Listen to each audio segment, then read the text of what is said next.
Friends, welcome to my channel. ভারতীয় সংবিধান যে সবথেকে বৃহত্তম সংবিধান এবং জটিল সংবিধান, সেটা আশা করি তোমরা সকলেই জানো।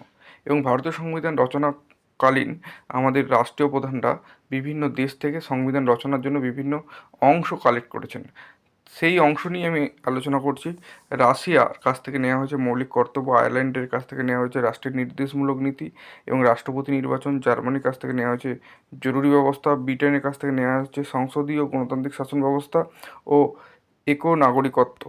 এরপর কানাডার কাছ থেকে নেওয়া হয়েছে যুক্তরাষ্ট্রীয় ব্যবস্থা, আমেরিকার কাছ থেকে নেওয়া হয়েছে মৌলিক অধিকার, প্রস্তাবনা, হাইকোর্ট ও সুপ্রিম কোর্ট এবং উপরাষ্ট্রপতির অস্তিত্ব।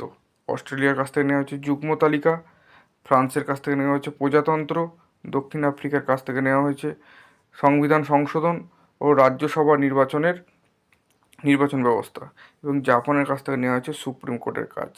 টোটাল 10টি দেশ থেকে মেন জিনিসগুলো নেওয়া হয়েছে।